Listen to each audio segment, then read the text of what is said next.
है ratio chapter very very important है, जो एक तो 15 मार्क्स में आएगा, एक तो 5 मार्क्स में आएगा। 15 मार्क्स में तो हम बोल दिया क्या क्या सेशन नंबर 2019, 15, 17, 18 और 2020 का। 5 मार्क्स का हम दोनों सवाल करा दे रहे हैं, दोनों में एक तो आने का बहुत चांसेस है। ये जो सवाल है प्रॉब्लम देखो, प्रॉब्लम में क्या बोल रहा है, assuming 360 days in a year, मतलब बोल रहा है एक साल में 360 दिन, assuming 360 days in a year, और एक साल में 360 दिन मान लिया।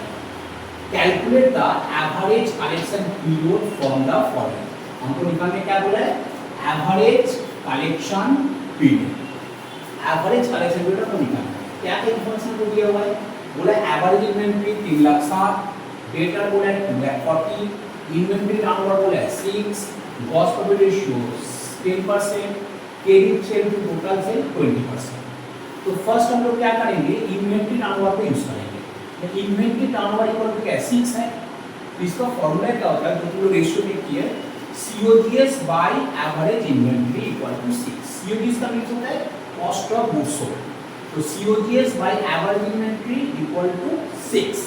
तो COGS तो हमको अननोन है, बट एवरेज इन्वेंटरी तो नोन है, तो COGS को हम COGS रखा है।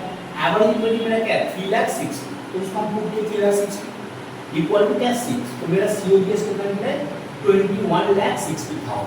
तो मेरा COGS आ गया क्या 21,60,000। COGS आने के बाद हम लोग को नेक्स्ट क्या करना पड़ेगा, GP रेशियो यूज करना पड़ेगा। GP रेशियो क्या है, GP रेशियो इक्वेशन को दिया हुआ है, गिवन है 10%। इसका फॉर्मूला क्या होता है, इसका फॉर्मूला है GP by sale into 10 by 100। तो GP भी अननोन है, सेल भी अननोन है। तो हम लोग को पता है का सेल का मतलब क्या होता है, सेल का मतलब होता है COGS प्लस GP। तो GP divided by COGS plus GP equal to 1/10। तो GP को GP रख दिया, COGS हम ऑलरेडी नोन है 21,60,000, उसको पुट किए, इसको सॉल्व करके मेरा GP आ रहा है 2,40,000। तो मेरा GP अगर आ जाएगा तो मेरा सेल क्या है ना, सेल इक्वल टू क्या होता है COGS प्लस GP। तो COGS है 21,60,000 प्लस GP है 2,40,000, दोनों का एडिंग करने के बाद आता है कितना 24 लाख। 24 लाख मेरा टोटल सेल, 24 लाख मेरा टोटल सेल। कंपैरेटिव रेशियो क्या है, carry sale to total sale, तो carry sale by total sale equal to 20/100।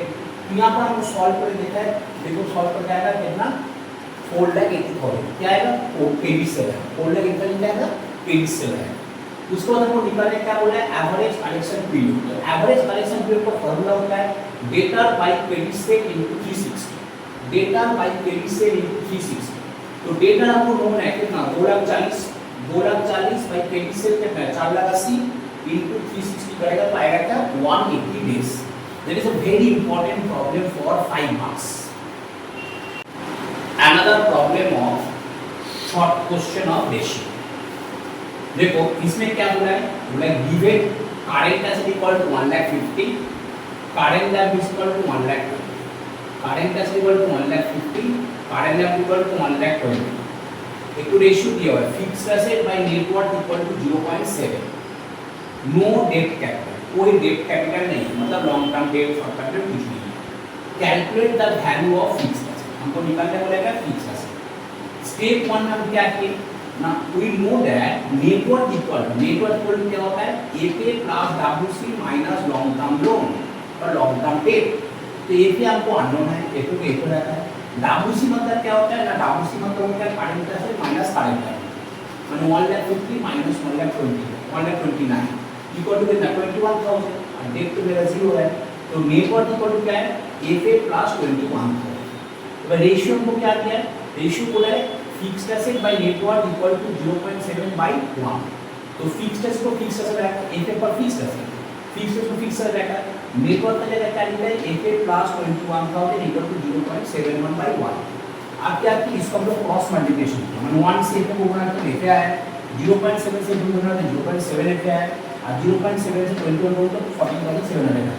एबार F minus 0.7 F equal to 14,700। तो 1 एफ से 0.75 एफ माइनस करना पड़ेगा, तुम्हारा आएगा 0.3 एफ इक्वल टू लगेगा। तो क्रॉस मल्टीप्लिकेशन करके क्या है F minus 0.75 F 0.7 F equal to 14,700। तो एफ में से 0.7 एफ माइनस करके 0.3 एफ इक्वल टू 14,700। तो एफ इक्वल टू क्या है 47/3 डिवाइड बाय 0.3 इक्वल टू कितना है एफ इक्वल टू 49,000 और नेटवर्क इक्वल टू क्या बोला था F plus WC minus long term तो नहीं है एफ प्लस डब्ल्यूसी तो 49 प्लस 21 इक्वल टू कितना है 70,000।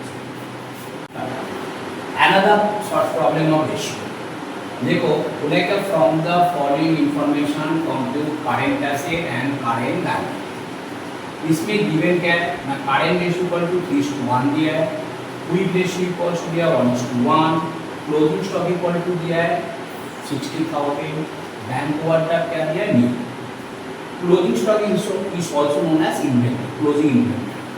तो फर्स्ट हम लोग क्या करेंगे क्विक रेशियो एसिड रेशियो और लिक्विड रेशियो तीनों सेम है इक्वल टू क्या 1:1 है।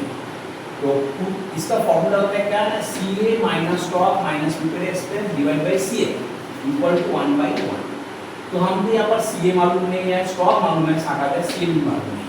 तो हम लोग क्या किए करंट रेशियो यूज किए करंट रेशियो इक्वल टू क्या 3:1 तो CA/CA इक्वल टू 3/1 तो CA इक्वल टू कितना आएगा 3CA हमको CA का वैल्यू मिल गया CA का वैल्यू क्या 3CA तो यहाँ पर CA का जगह हम लोग क्या किए 3CA पुट किए स्टॉक को रहेगा 60,000 प्रीपेड एक्सपेंस 0 नहीं है CA लॉग को आना CA इक्वल टू 1/1 फिर उसके बाद फीस क्रॉस मल्टीप्लिकेशन में क्या आ रहा है 3CA minus 60,000 minus equal to 60 तो 3CA माइनस CA उधर चला गया इक्वल टू 60,000 तो 2CA इक्वल टू कितना 60,000 तो CA इक्वल टू कितना होगा 30,000 तो CA लगा निकल जाएगा 30,000 तो CA इक्वल टू क्या बोला CA इक्वल टू 3CA तो CA इक्वल टू क्या है 3 × 30,000 इक्वल टू कितना 90 CA इक्वल टू कितना 90